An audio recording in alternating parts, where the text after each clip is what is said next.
na isa pa sa nakakapigil sa ating maka-achieve ng balance is yung traffic sa Pilipinas. Alam mo, ang bigat na nga ng trabaho pero yung commute natin sa araw-araw ng manggagawang Pilipino ay napakahirap. Dati ba nung wala ka pang sasakyan, nagsisimula pa lang si Bubay, paano mo to nalalampasan yung issue ng commute papunta sa traffic? Nang nakaganyan Ha? Oo. Totoo. Hindi naman ako nagaganito.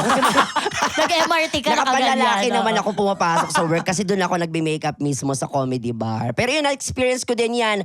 Mag-jeep, tapos mag-bus. So, kailangan mo gumising ng maaga. Lalo pag dati tumatanggap ka pa ng ibang mga bars. Halimbawa, pupunta ka pa ng Las Piñas at Aray ko Tuesday, po. di ba?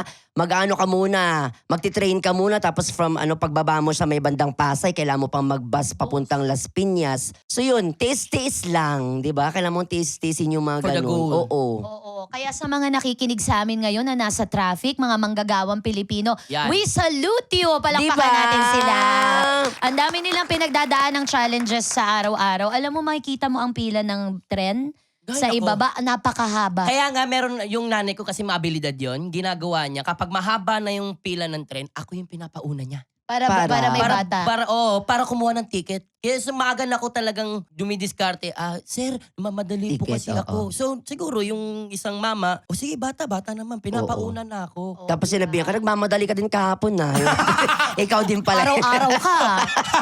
Dinadaya mo kami sabi ka. Pero yun nga, salute nga. Oo, saludo sa ating mga minamahal dyan, ng mga pasahero, di ba? Oo, tama. Sa kanilang pagtitiis. Isama nyo kami sa work-life balance ninyo. Yes, Habang yes. nasa commute kayo, matawa muna kayo't Correct. matawa sa your O honor. tama ka, lalo na ngayon, yung Your Honor, napapanood na rin sa mga bus yan. Yes. Oo. Oy, oo Mapapuntang Santiago, Isabela, naku, hello sa inyo dyan. Bigla na bumati. Oo, pati mag-Ilocano ka. Yaman Mag-Ilocano kami ka. launay, apo, agbuyete, permi, apo, dito Your Honor, nagpintas dito yung show da, ni Your Honor Tuesday Vargas, ken ni Your Second Honor Buboy Villar. Oh, Ay, di apo. ba? Perfect. Sa mga Ilocano nating Well. listeners. Sa mga Batanggenyo, mga Bisaya ka. Sa Oh, mga sige, go. Batanggenyo, alay, pagkatubal-tubal nyo, guguyamin kayo diyan. Sabi ko, ang dumi-dumi nyo, lalanggamin Ayan. kayo.